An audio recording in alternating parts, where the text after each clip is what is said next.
Bonjour à tous, c'est Lou Pronos et aujourd'hui on se retrouve pour une nouvelle vidéo sur ma chaîne YouTube et donc un nouveau pronostic. Alors, pour commencer, on ne valide pas malheureusement le pronostic du jour qui était la victoire de Thompson côté 1,57. Voilà, ça passe à très peu.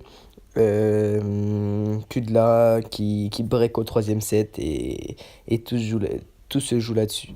Donc voilà, il perd 6-4 au troisième, c'est dommage. On perd du coup sur ce pronostic 30 euros.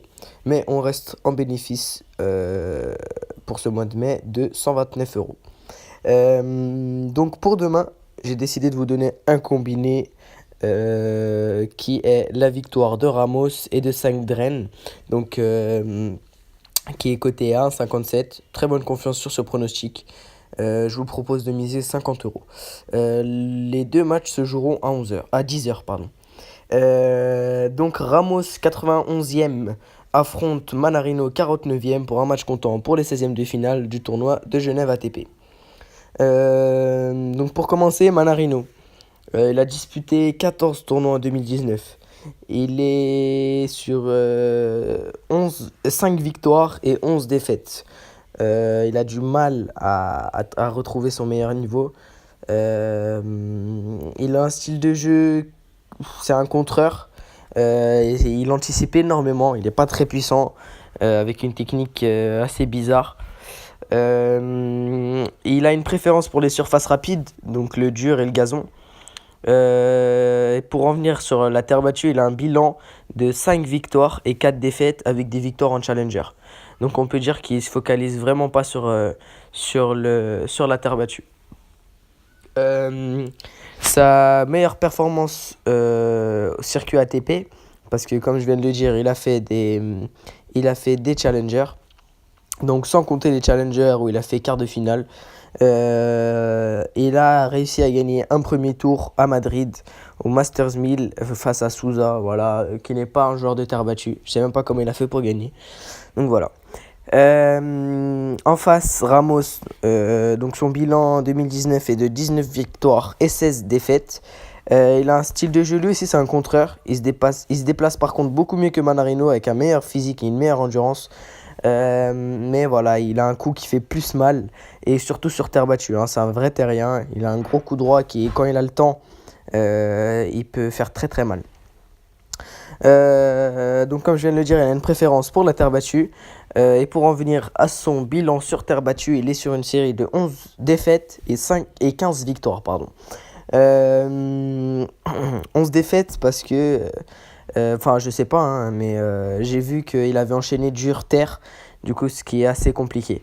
Mais en tout cas, il est sur un bilan positif les 2 dernières semaines. Sa meilleure performance cette année est sur terre battue où il a fait un quart de finale à Buenos Aires, donc en Argentine.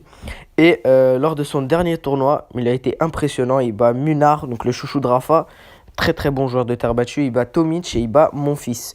Monfils qui a été blessé au genou. Donc voilà. Les confrontations pour ces deux joueurs. Donc il y en a 4. Il y a 2 victoires pour Manarino sur dur. Donc sur la surface préférée de Manarino, c'est lui qui l'emporte. Et 2-0 pour Ramos Vinolas sur terre battue.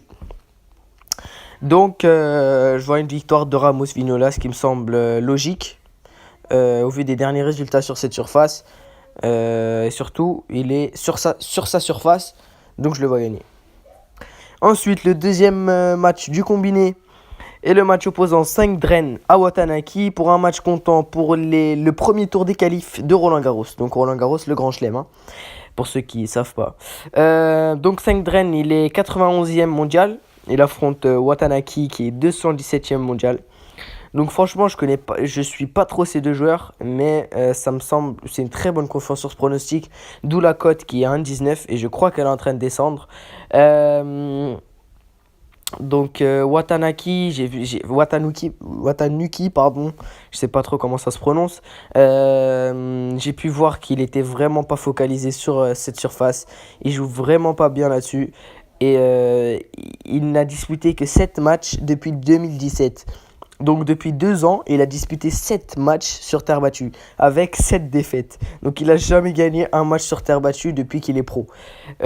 Donc ça me semble assez logique qu'il s'en fout un peu de ce tournoi. Même si c'est un grand chelem, je pense qu'il le joue parce que voilà, il est entré. Mais il affronte Saint-Dren, tête de série, un des qualifs. Donc je pense qu'il peut pas perdre au premier tour demain face à un joueur qui n'est vraiment pas bon au vu de ses résultats, hein, sur terre battue et qui se focalise surtout sur le dur. Donc voilà, victoire facile de 5 drains pour moi. N'hésite pas à suivre mon Telegram, tout est gratuit. Le lien est dans la description. Et mon Snapchat, je suis moins actif en ce moment, mais je vais le redevenir parce que j'essaie d'être plus actif sur YouTube et sur Telegram. Du